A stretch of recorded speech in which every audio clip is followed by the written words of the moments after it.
ನಮಸ್ತೆ. ಬನ್ನಿ ಇವತ್ತು ಆರೋಗ್ಯಕರವಾದ ಜೋಳದ ಕಿಚಡಿಯನ್ನು ಮನೆಯಲ್ಲಿ ಹೇಗೆ ಮಾಡೋದಂತ ನೋಡೋಣ. ಬನ್ನಿ ಹಾಗಾದರೆ ಶುರು ಮಾಡೋಣ.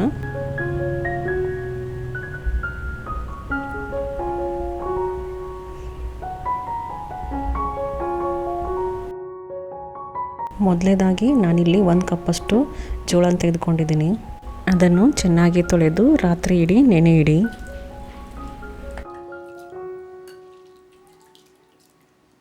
ಆಮೇಲೆ ಬೆಳಗ್ಗೆ ಆದ ಮೇಲೆ ಇದನ್ನು ಮಿಕ್ಸರ್ ಜಾರಲ್ಲಿ ಹಾಕಿ ಒಂದು ರೌಂಡ್ ಹೊಡೆದು ಇದನ್ನು ಸ್ವಲ್ಪ ನುಚ್ಚಿನ ಥರ ಮಾಡ್ಕೊಳ್ಳಿ. ನೋಡಿ, ನಮ್ಮದಿದು ಪುಡಿ ಪುಡಿಯಾಗಿ ನಮ್ಮ ಜೋಳ ತಯಾರಾಗಿದೆ.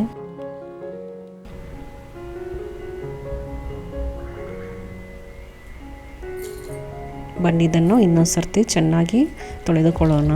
ಏಕೆಂದರೆ ಜೋಳಕ್ಕೆ ಸ್ವಲ್ಪ ಸಿಪ್ಪೆ ಎಲ್ಲ ಇರುತ್ತೆ. ತೊಳೆದ ಮೇಲೆ ಅದು ಸಿಪ್ಪೆ ಎಲ್ಲ ಬಿಟ್ಕೊಳ್ಳುತ್ತೆ.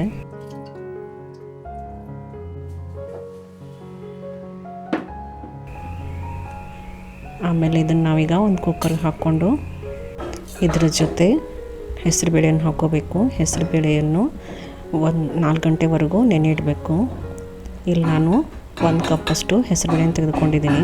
ಇದನ್ನು ಜೋಳದ ಜೊತೆ ಸೇರಿಸ್ಕೊಳ್ಳಿ. ಆಮೇಲೆ ಇದಕ್ಕೆ 1 ಟೀ ಸ್ಪೂನಷ್ಟು ಅರಿಶಿನ ಪುಡಿ ಹಾಗೂ ಸ್ವಲ್ಪ ಉಪ್ಪು ಹಾಕ್ಕೊಂಡು ಹಾಗೂ ಜೋಳ ಎಲ್ಲ ಮುಳುಗುವವರೆಗೂ ಸುಮಾರು 4 ಕಪ್ಪಷ್ಟು ನೀರನ್ನು ಹಾಕ್ಕೊಂಡು ಕುಕ್ಕರ್ ಲಿಡ್ಡನ್ನು ಮುಚ್ಕೊಂಡು ಕುಕ್ಕರ್ನ 4ರಿಂದ 5 ವಿಷಲನ್ನು ಕೂಗಿಸ್ಕೊಳ್ಳಿ. ಯಾಕಂದರೆ ಜೋಳ ಸ್ವಲ್ಪ ಗಟ್ಟಿಯಾಗಿರುತ್ತೆ. ಅದು ಮೆತ್ತಗಾಗಬೇಕಂದ್ರೆ ಜಾಸ್ತಿ ವಿಸಿಲ್ ಹಾಕ್ಕೋಬೇಕು. ನೋಡಿ, ನಮ್ಮ ಜೋಳ ಈಗ ರೆಡಿಯಾಗಿದೆ. ನೀವು ಒಂದು ಸರ್ತಿ ಚೆಕ್ ಮಾಡ್ಕೊಳ್ಳಿ ಜೋಳ ಸಾಫ್ಟ್ ಆಗಿದೆಯೋ ಇಲ್ಲೋ ಅಂತ. ಜೋಳ ಚೆನ್ನಾಗಿ ಬೆಂದಿರಬೇಕು. ಬನ್ನಿ ನಾವು ಇದಕ್ಕೆ ಒಂದು ಒಗ್ಗರಣೆಯನ್ನು ರೆಡಿ ಮಾಡ್ಕೊಳ್ಳೋಣ.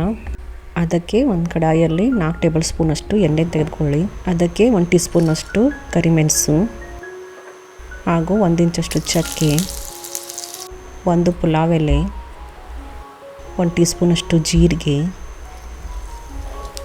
ಜೀರಿಗೆ ಚಟಪಟ ಅಂದಮೇಲೆ ಅದಕ್ಕೆ ಸ್ವಲ್ಪ ಕರಿಬೇವು ಸೊಪ್ಪು, 4ರಿಂದ 5 ಹಸಿಮೆಣಸಿನ್ಕಾಯಿ, 1 ದೊಡ್ಡ ಗಾತ್ರದ ಈರುಳ್ಳಿ ಸಣ್ಣಗೆ ಹೆಚ್ಚಿರೋದು ಹಾಕ್ಕೊಂಡು ಚೆನ್ನಾಗಿ ಈರುಳ್ಳಿ ಟ್ರಾನ್ಸ್ಪರೆಂಟ್ ಆಗುವವರೆಗೂ ಬಾಡಿಸಿಕೊಳ್ಳಿ.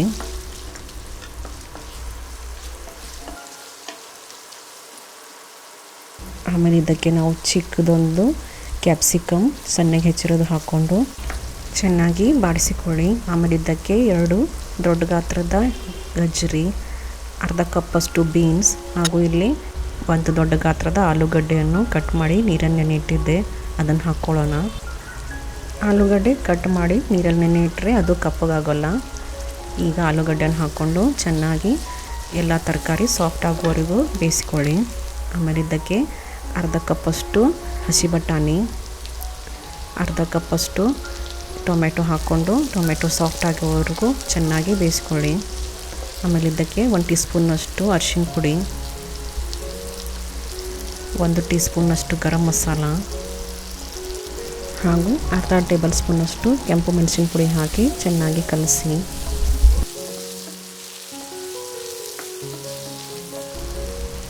ಇವಾಗಿದ್ದಕ್ಕೆ ರುಚಿಗೆ ತಕ್ಕಷ್ಟು ಉಪ್ಪನ್ನು ಹಾಕ್ಕೊಂಡು ಚೆನ್ನಾಗಿ ಕಲಸಿ.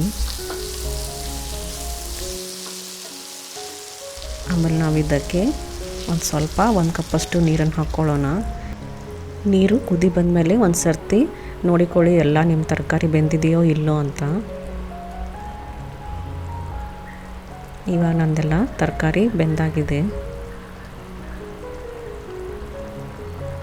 ಬನ್ನಿ ಇದಕ್ಕೆ ನಾವು ಕುದಿಸಿಟ್ಟಿರುವ ಜೋಳ ಹಾಗೂ ಹೆಸರುಬೇಳೆಯನ್ನು ಹಾಕ್ಕೊಳ್ಳೋಣ.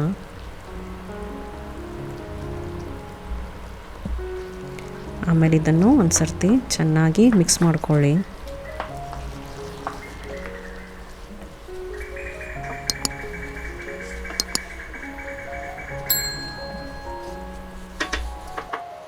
ನಂತರ ಮೇಲೆ ಸ್ವಲ್ಪ ಕೊತ್ತಂಬರಿ ಸೊಪ್ಪನ್ನು ಹಾಕ್ಕೊಳ್ಳಿ. ಆಮೇಲೆ ಇದನ್ನು ಒಂದು ಸರ್ತಿ ಚೆನ್ನಾಗಿ ಮಿಕ್ಸ್ ಮಾಡಿ ಸರ್ವ್ ಮಾಡಿ. ಇದು ಬಿಸಿ ಇರುವಾಗಲೇ ತಿನ್ನಬೇಕು, ಚೆನ್ನಾಗಿರುತ್ತೆ. ಇದಕ್ಕೆ ಬೆಸ್ಟ್ ಕಾಂಬಿನೇಷನ್ ಅಂದರೆ ಮೊಸರು ಸಾರು ಜೊತೆ ಇದನ್ನು ಕಲಿಸ್ಕೊಂಡು ತಿಂದರೆ ತುಂಬ ಚೆನ್ನಾಗಿರುತ್ತೆ.